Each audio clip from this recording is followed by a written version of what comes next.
April 1942. Somewhere beneath the streets of Pearl Harbor, inside a basement that officially did not exist, the United States Navy was losing a war it could not see. The room smelled of cigarette smoke and sweat, and the peculiar electric odor of overheating vacuum tubes. Banks of IBM tabulating machines hummed along one wall, their card readers clacking through endless stacks of punch cards. At wooden desks arranged in rows, men hunched over pads of paper, pencils moving, faces pale under the fluorescent lights. They had been working 16-hour shifts for weeks. Some had not left the building in days. Cots lined a back corridor where analysts collapsed for a few hours before returning to their stations. This was Station Hypo, Combat Intelligence Unit, Pacific Fleet, the most secret installation in the American military, tasked with a problem that seemed increasingly impossible to solve. The Japanese combined fleet was moving. That much was certain. Intercepted radio traffic had been flooding into Station Hypo for weeks, thousands of encrypted messages pouring through headphones worn by exhausted analysts who had not slept properly in months. The Japanese were planning something massive, a strike, an invasion, a knockout blow aimed somewhere in the Pacific. But where? The messages were locked behind a cipher called JN25, a code so sophisticated that 18 months of concentrated effort by some of the finest mathematical minds in America had failed to break it. Harvard mathematicians, Yale cryptographers, MIT logicians, men with doctoral degrees in number theory and abstract algebra, men who had published papers on group theory and probabilistic analysis. They had attacked the code with every technique known to modern cryptanalysis, and the code had not moved. Outside the basement, the war was going badly.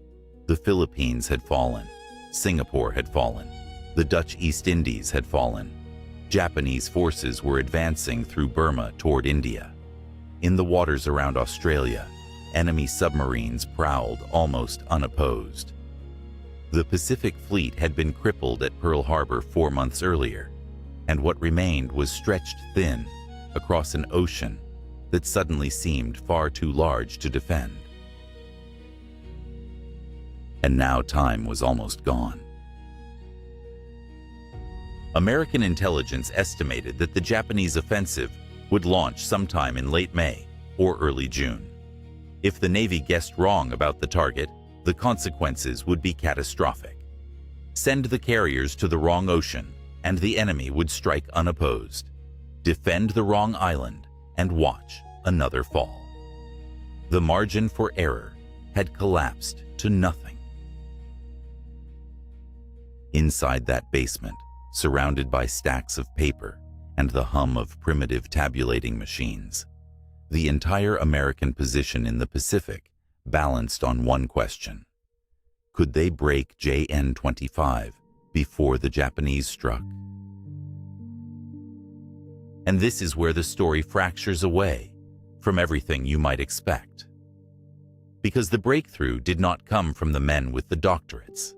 It did not come from the senior analysts who had spent their careers studying ciphers.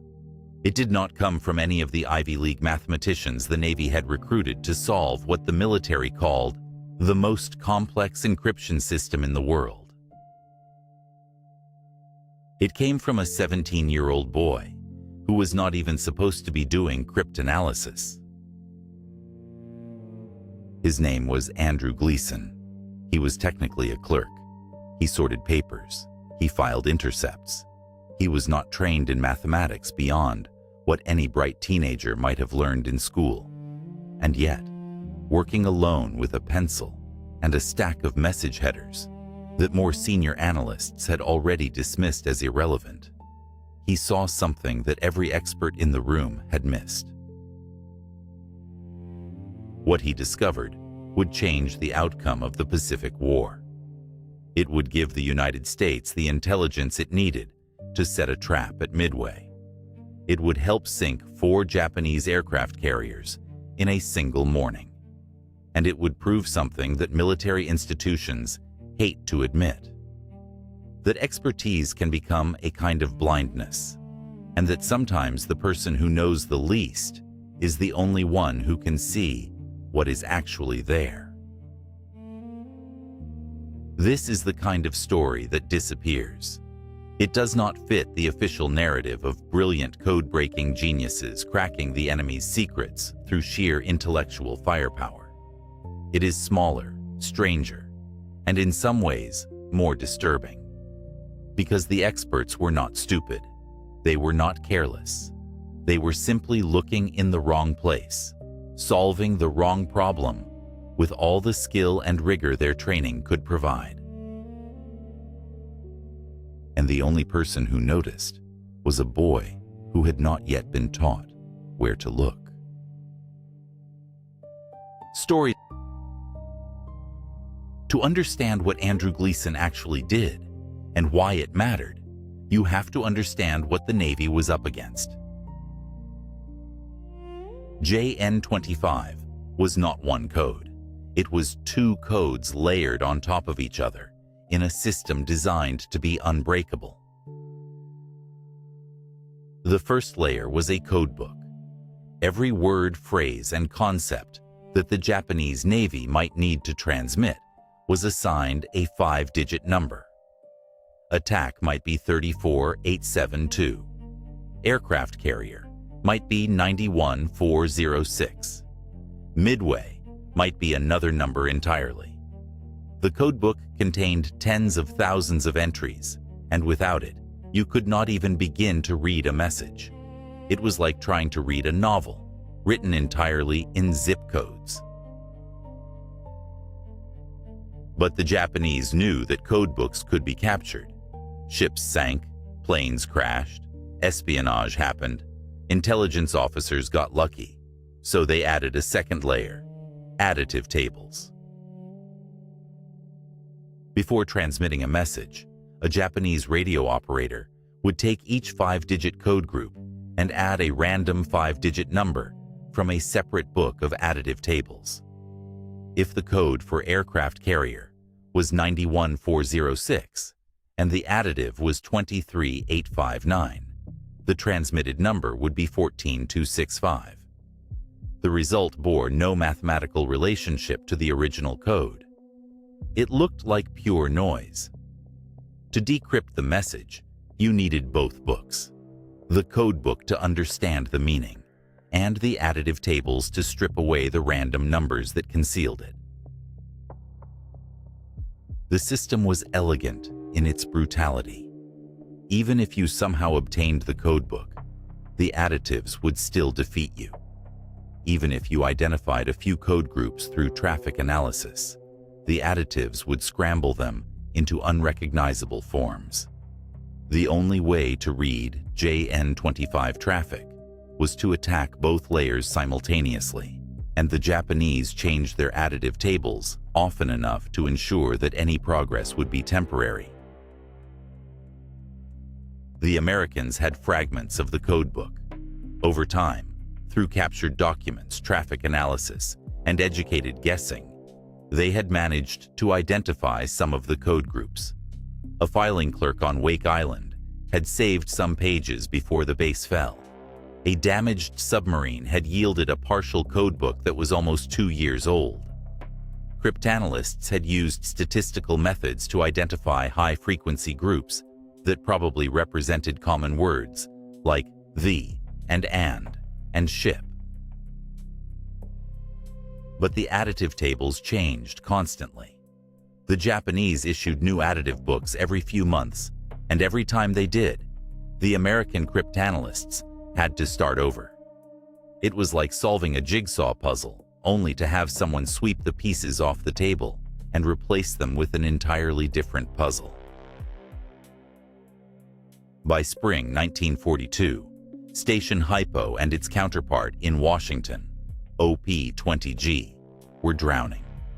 Thousands of intercepts flooded in every day. Most of them were unreadable. The analysts could strip the additives from maybe 15% of the traffic, and of that 15%, they could only translate a fraction.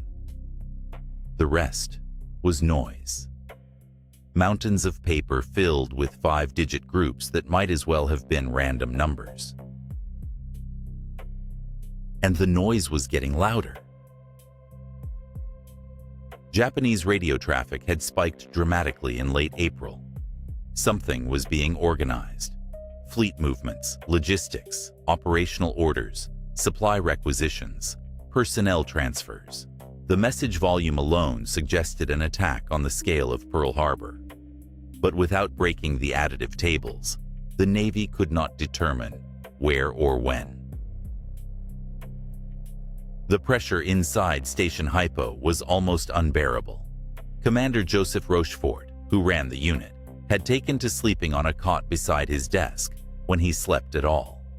His subordinates joked grimly that he had not changed clothes in a week. The only thing worse than the workload was the knowledge of what would happen if they failed. Another Pearl Harbor, another catastrophe, another wave of young Americans dying because intelligence had not warned them in time. Washington was demanding results. Fleet Admiral Chester Nimitz was demanding results. And the analysts had nothing to give them except fragments and guesses. That was the problem that the mathematicians had been failing to solve for 18 months. The standard approach to attacking additive tables was statistical.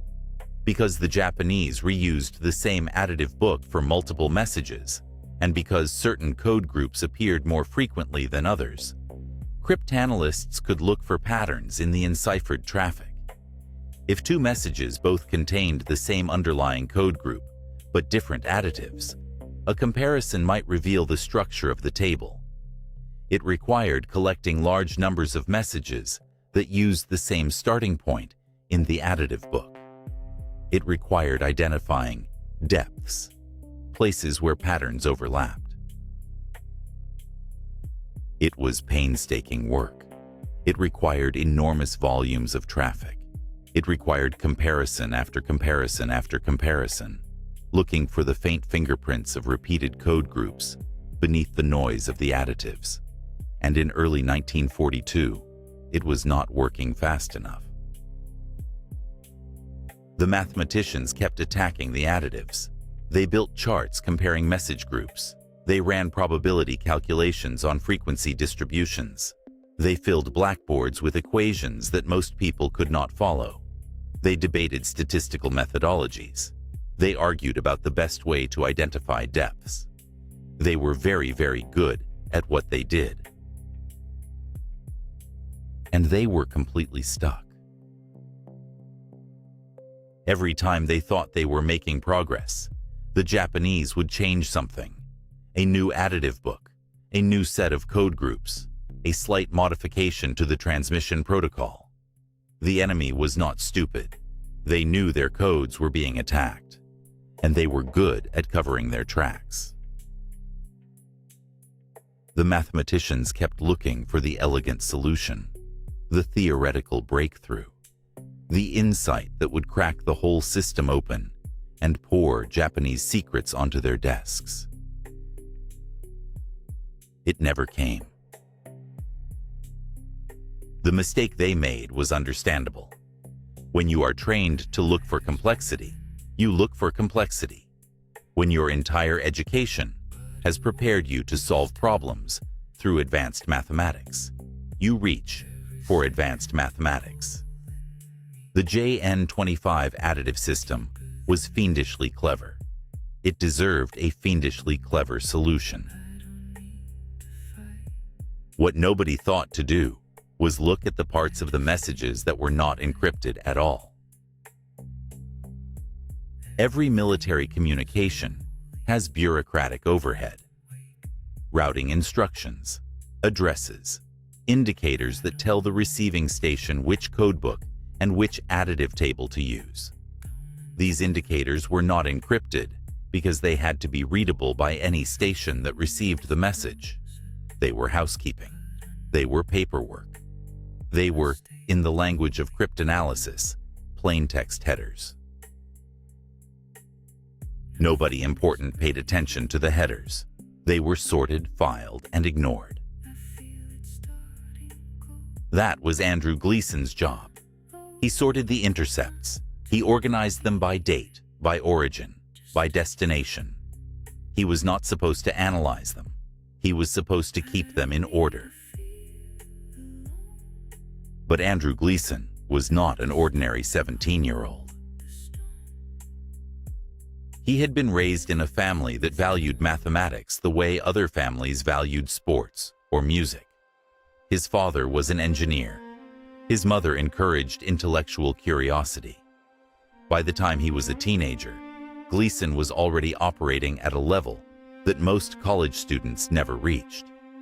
He had a gift for pattern recognition that bordered on the uncanny, an ability to look at a stream of data and see structures that others missed.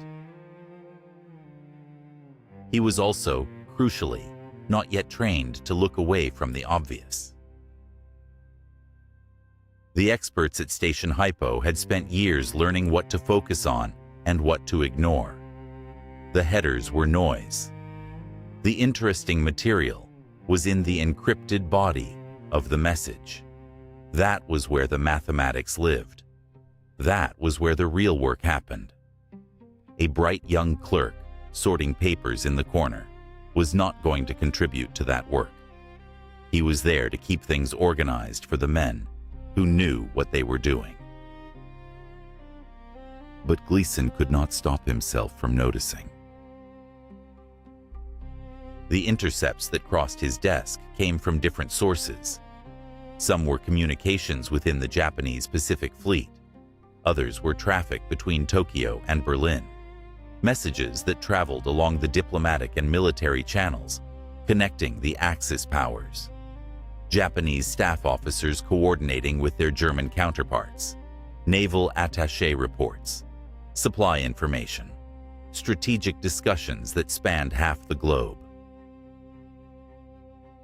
Over time, sorting these messages day after day, Gleason began to see something peculiar in the indicator groups attached to them. The indicators told the receiving station which additive table to use. They were not random strings. They were selected from a fixed alphabet. Standard operational procedure. Nothing special about that. But Gleason kept noticing the letters. Messages originating in Tokyo and destined for Berlin used indicators that started with only the first 13 letters of the alphabet, A through M, every single one he could find.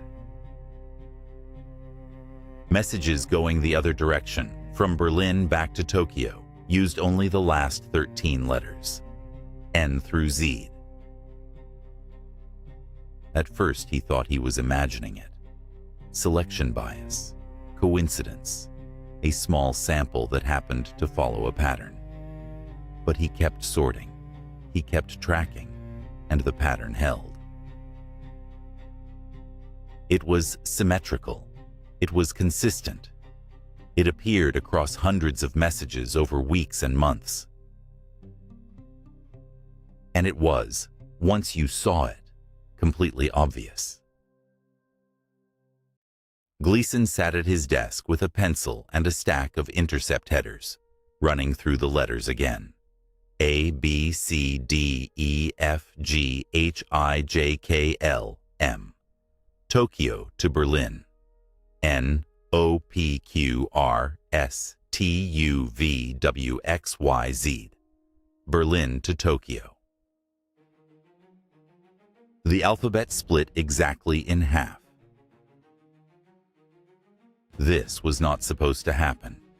The entire point of an additive system was that it should be indistinguishable from random noise. If the enemy could identify which segment of your additive book you were using, they could narrow down their search. Instead of attacking the entire table, they could focus on a subset.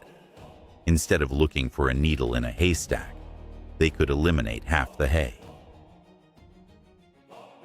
Gleason felt his pulse quicken. This was either nothing or it was everything. Either he was seeing a pattern that did not exist, or the Japanese had made a fundamental operational security error that none of the experts had detected. He kept checking. He pulled more intercepts. He made lists. He compared dates and sources. The pattern did not break. Gleason took his observation to one of the senior analysts.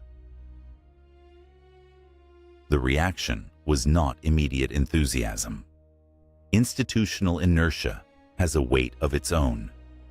The men who had been working on JN-25 for years had built mental models of the problem, and those models did not include insights from teenage clerks examining unencrypted headers.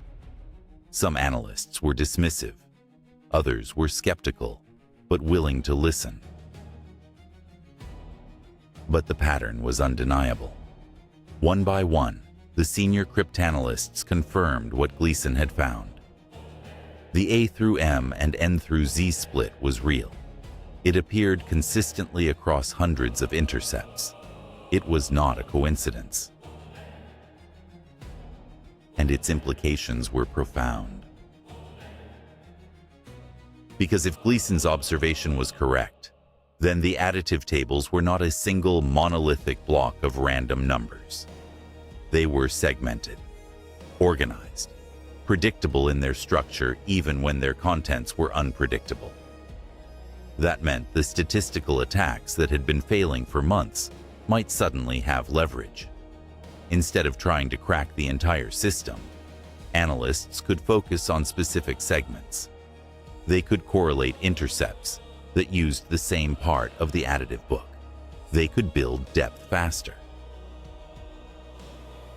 Within weeks, the pace of decryption accelerated dramatically.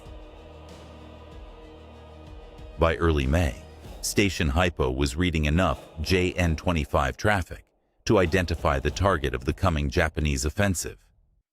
The fragments came together piece by piece.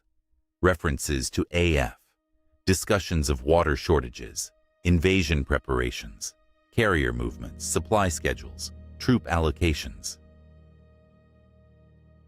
AF was Midway. The Japanese combined fleet was preparing to strike the tiny atoll at the northwestern end of the Hawaiian island chain. Admiral Isoroku Yamamoto himself was commanding the operation, the same man who had planned Pearl Harbor. He intended to draw out the American carriers and destroy them in a decisive battle. He expected to find the Pacific Fleet scattered, demoralized, and unprepared. The Americans knew better. Admiral Chester Nimitz now had something he had not possessed at Pearl Harbor: warning. Days of warning. Enough warning to move his carriers into position. Enough warning to reinforce Midway's garrison. Enough warning to prepare an ambush for the force that expected to do the ambushing. But there was a problem. American intelligence knew the what and the where. They did not know exactly when. If Nimitz positioned his carriers too early, they might be spotted and lose the element of surprise. If he moved too late, the Japanese might catch him out of position anyway. The intelligence from Station Hypo narrowed the window, sometime in early June, probably around the 4th or 5th, close enough to act. On June 4th, 1942, when the Japanese strike force appeared at Midway, the American carriers were waiting. The Enterprise, the Hornet, the Yorktown, which had been so badly damaged at the Battle of the Coral Sea that the Japanese believed she was sunk. Nimitz had ordered her repaired in 3 days. The engineers at Pearl Harbor had done it in 72 hours of continuous work. What should have been a surprise attack became an ambush. The Japanese launched their first strike at Midway before dawn, expecting to destroy the island's defenses before any American carriers could respond. They did not know that those carriers were already less than 200 miles away, waiting for the moment when the enemy flight decks would be most vulnerable. The moment came at mid-morning. The Japanese strike planes had returned from Midway and were being rearmed and refueled for a second attack. The flight decks of the four great carriers, Akagi, Kaga, Soryu, and Hiryu, were crowded with aircraft, loaded ordnance, and fuel lines. It was exactly the wrong moment to be caught. American dive bombers from the Enterprise in Yorktown found them. The attack lasted less than 5 minutes. In those 5 minutes, 3 of the 4 carriers were hit with bombs that penetrated to their hangar decks, igniting the fuel and ammunition stored there. The Akagi, Admiral Nagumo's flagship, took 2 hits and was engulfed in flames within minutes. The Kaga was struck 4 times and never stopped burning. The Soryu took 3 hits and had to be abandoned within 20 minutes. The Hiryu survived long enough to launch a counterstrike that crippled the Yorktown. But American planes found her too, and by evening she was also burning. By sunset on June 4th, all 4 Japanese fleet carriers were either sunk or sinking. More than 3,000 Japanese sailors were dead or dying. 248 aircraft were lost, along with most of their experienced pilots. The strike force that had dominated the Pacific for 6 months had ceased to exist. Midway turned the tide of the Pacific War. It broke the momentum of Japanese expansion. It shifted the balance of naval power permanently toward the United States. And it happened, in part, because a 17-year-old clerk noticed something that nobody else had thought to look for. The standard histories of Midway focus on the pilots who dove their aircraft into the Japanese carriers. They celebrate the admirals who made the right decisions. They honor the men who died. All of that is correct. But underneath the surface, behind the scenes, the victory was built on intelligence, and the intelligence was built on code breaking. And the code breaking accelerated because Andrew Gleason looked at a pile of message headers and saw a pattern that every trained expert had dismissed as irrelevant. He was not decorated for this. There were no parades. The work he did was classified so deeply that decades would pass before the full story could be told. After the war, Gleason went on to become one of the most distinguished mathematicians of the 20th century. He eventually became a professor at Harvard. He solved problems in topology and functional analysis that most mathematicians could not even understand. He was, by any conventional measure, a genius. But his most consequential mathematical insight came when he was 17 years old, working in a basement, sorting papers that nobody else wanted to examine. What does this story reveal? It is not simply that institutions can be slow to recognize good ideas. That is too simple. That is the lesson you learn from motivational posters. The truth is more uncomfortable. The analysts at Station Hypo and OP-20G were not fools. They were brilliant people working under impossible pressure with inadequate resources. Many of them would go on to distinguished careers in mathematics, academia, and government. They had developed habits and methods that were, in most circumstances, entirely rational. You cannot examine everything. You have to prioritize. And when you are trained to look for complexity, You do not waste time staring at plaintext headers. The problem was that the Japanese made a mistake exactly where the Americans were not looking. Cryptographic security is not just about mathematics. It is about operations. It is about discipline. It is about the thousand small decisions that go into how a system is actually used in the field. The JN25 code was mathematically strong. Its theoretical foundations were sound. Its weakness was organizational. Someone in Tokyo decided to divide the additive tables into 2 blocks to make distribution easier. Someone else decided to mark that division in the plaintext indicators because it simplified procedures for the radio operators. Somewhere along the way, operational convenience won out over theoretical security. They trusted that nobody would notice. They trusted that their enemy would be too focused on the hard problem to look at the easy one. And because the American experts were focused on the theoretical problem, they never thought to check whether the operational implementation might be flawed. It took an outsider to see it, not because the outsider was smarter, because the outsider had not yet learned what to ignore. The experts had been trained. They knew where the real work was. They knew which problems were interesting and which were trivial. They had internalized a system of assumptions that told them how to allocate their attention efficiently. And those assumptions had a blind spot, exactly where the enemy had made a mistake.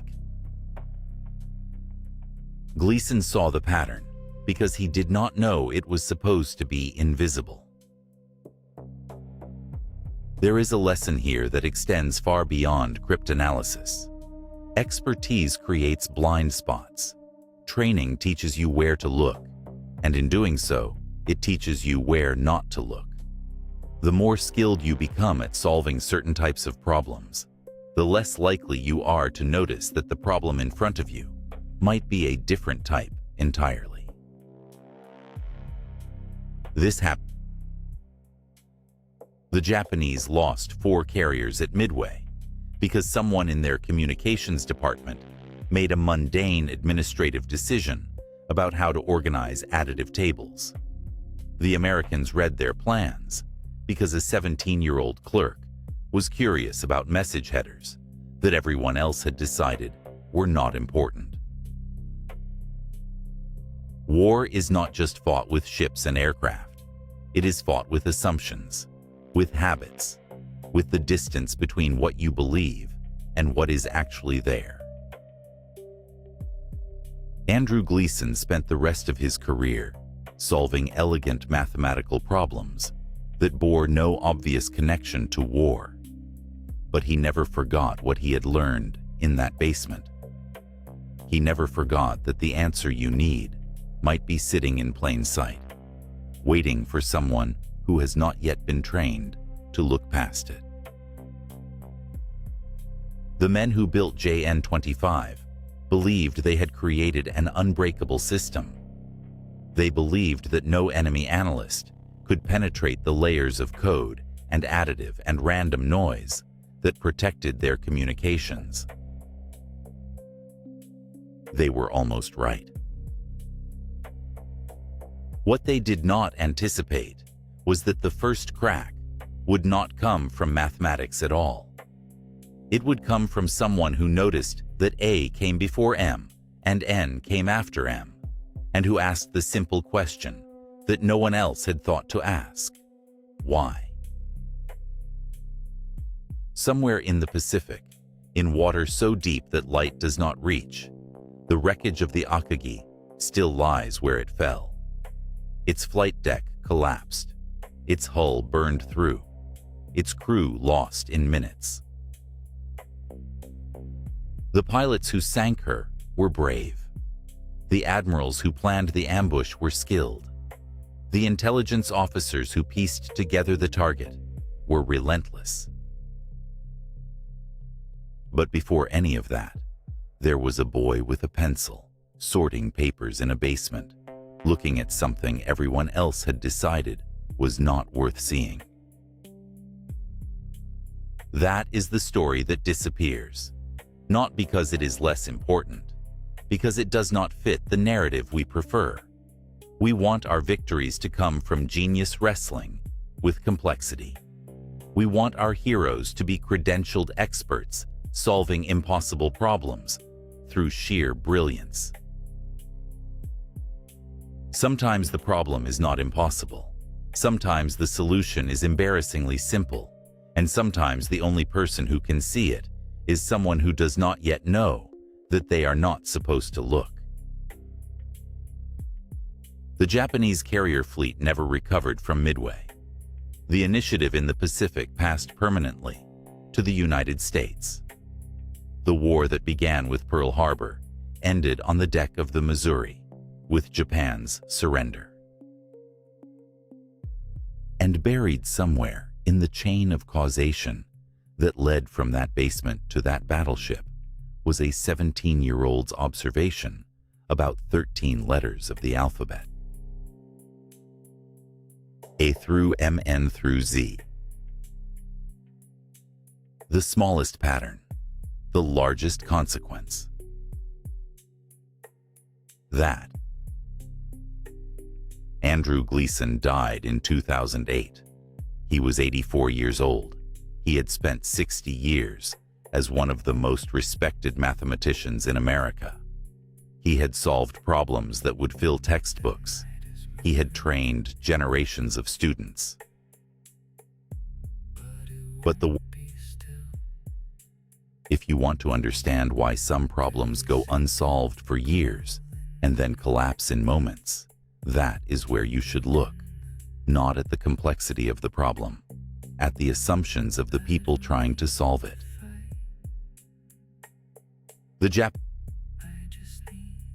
War is mathematics.